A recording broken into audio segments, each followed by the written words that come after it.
গুলোর মধ্যে অন্যতম হচ্ছে কালো জাদু।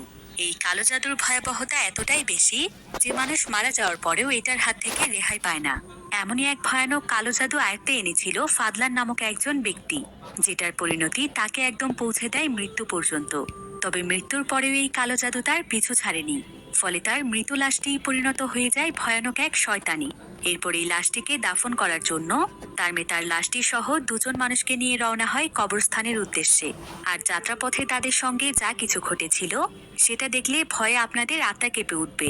তাহলে চলুন ঘুরে আসা যাক ভয়ানক এক লাশ দাফনের রোমাঞ্চকর গল্প থেকে। তো গল্পটি শুরু হয় ইন্দোনেশিয়ার একটি কারাগারে, যেখানে অনেক কয়েদিকে বন্দি রাখা হয়েছে।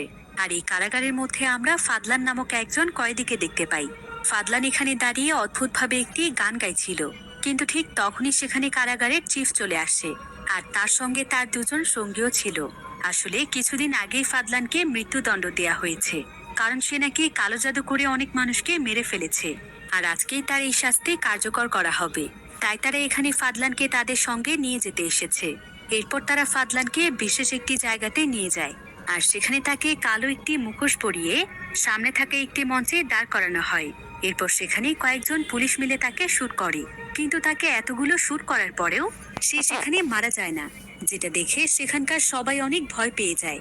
কারণ এতগুলো গুলি খাওয়ার পরেও একটা মানুষ কিভাবে বাঁচতে পারে।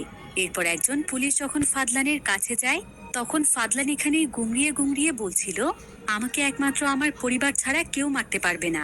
এরপর আমরা একটি বার দেখতে পাই, যেখানে একটি মেয়ে গান গাইছিল। আর এই মেয়েটির নাম ছিল দিয়া।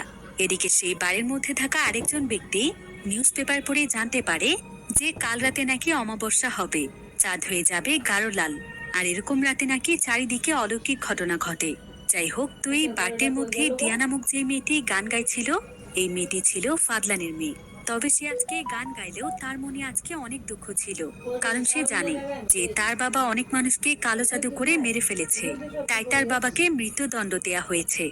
আর আজকেই তার বাবা মারা যাবে। যার কারণে দিয়া এখানে অনেক কষ্ট নিয়ে তার বাবার শেখানো একটি গান গাইছে। কিন্তু হঠাৎ করে দিয়া সেই বাড়ির